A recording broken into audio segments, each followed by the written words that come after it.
Rodney Hall, FAME Recording Studios, Muscle Shoals, Alabama.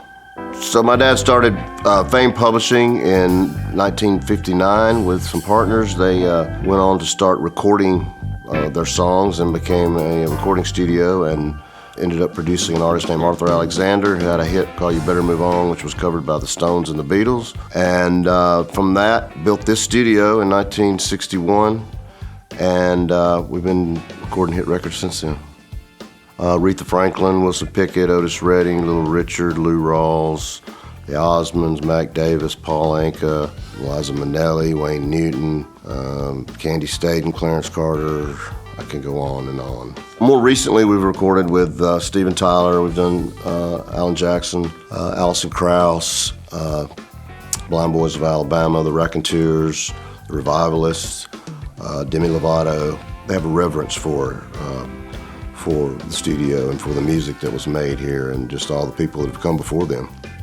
You know, the legacy of Muscle Shoals and FAME kind of go together, because FAME started it all, and it started out as something, and it's just evolved over the years, very meticulously, might I add, and things weren't changed drastically ever. It was just a slow evolution, adding the isolation booths and adding, you know, decorative ceiling tiles and so forth.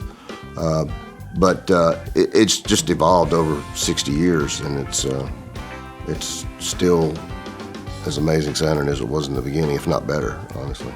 Studio A was the original studio. It was built in started construction in 61, opened in 62. The first song recorded out of here was a song called Steal Away on Jimmy Hughes, which became a big hit record.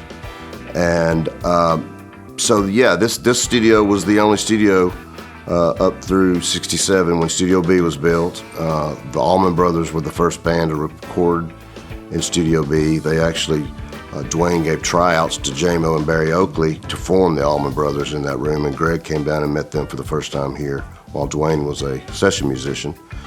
So that room's got its own history too, and then in 2018, Glenn Rosenstein and myself decided to make it a second A room. It had always kind of been the stepsister, so to speak, and got the hand-me-down equipment and so forth, and we decided to make it a second A room up to the same specs as A, and we did it with great results. We had to put an SSL in there, SSL 6000, and we're refurbishing the UA console that was in there, and it's working out great reviews, great recordings, and it's really a great room as well. The difference between Studio A and Studio B is you know, slight tone differences because of the shapes of the room, the size, the way they're laid out. Studio B is more of a shaped oblong, and this one's more vertical. But they're both great sounding rooms. They have, you know, a little bit different booth configurations, but so yeah, originally there was 2 chambers with Studio A, and then when Studio B was added, we added 2 more chambers, so we had 4 chambers at one point. The original chamber, which was always considered the very best one, is the one we've refurbished. So the room, both rooms, especially Studio A though, has evolved over the years. You know, originally there was, over here there was a half booth, meaning it didn't have glass in the upper half. It didn't have a roof on it, and then a roof was added. And then that was taken out, the booths in the back were added, and that's pretty much the extent of it. I mean, there's different spots in the room where we put drums, there's different spots where we put different instruments, but there's basically, you know, there's 3 or 4 different drum spots. There's a spot here, there's a spot where they are there, hey drum, and then there was a spot over here, and there's also a drum booth. So we've got basically 4 drum spots that we use, just depending on the layout, and you know, it also depends on what other instruments you have in the room.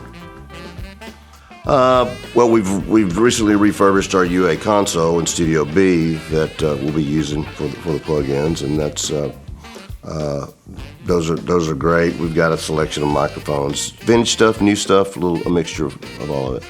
If you listen to the records from the 60s and the 70s, Wilson Pickett and and Clarence Carter and Candy State, and the chambers are very, very prevalent on those records, and it's amazing sound, and it's just a raw, organic echo that you can't really replicate. And we've recently refurbished them with the help of IK, and the studio's doing great. We're in a great place. We're recording every day still, and that's what I'd like. My dad, that was his wishes, is for this to remain a vibrant recording studio where creative people could meet and put their music down and make their own history. And that's what we want to continue doing for as long as we possibly can.